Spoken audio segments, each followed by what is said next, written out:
Every story begins with hope and sometimes with a promise.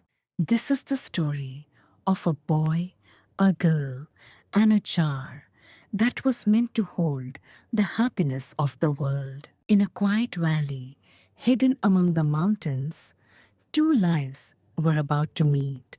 Neither of them knew that this meeting would change everything. Once there lived a boy, alone in the mountains, in a small, cozy hut surrounded only by wind and silence. And one day, the boy met a girl, but she was different.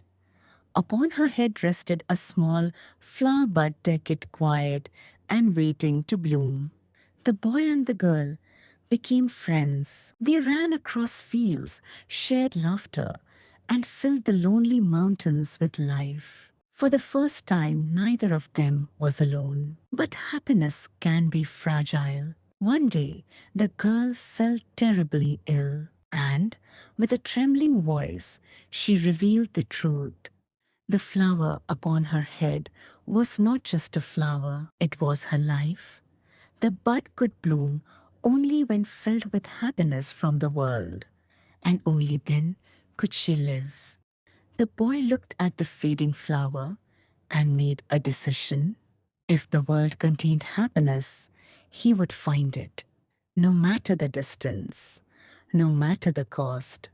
So he left, across mountains, across lands he had never seen before, carrying with him only a jar and a promise. The world was vast, larger than he had ever imagined, but somewhere within it, happiness waited to be found. The journey was not kind. Storms raged, paths vanished, and still the boy kept moving forward.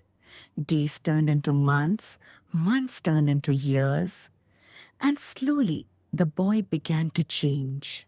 Piece by piece, moment by moment, he filled the jar with happiness from the world. The boy grew older. His strength faded, but the promise he made never did. Sometimes, when the journey felt endless, he remembered her smile, and that memory carried him forward. The path stretched endlessly before him, but the jar was almost full.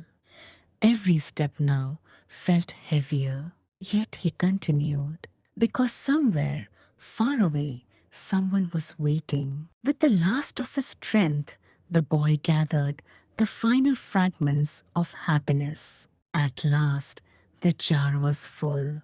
The promise was ready to be kept. And so, after a lifetime of searching, the boy returned home. The mountains were the same. The hut still stood, and hope filled his heart once more. But inside the silent room, the boy found her. The girl had already passed away. The flower had never bloomed. People commit a strange sin when they fall in love. They believe their determination can overcome fate itself. The sin of pride blinds the heart, and sometimes blind determination leads us nowhere. Because the greatest tragedy of love is not failure, it is realizing that we arrived one moment too late.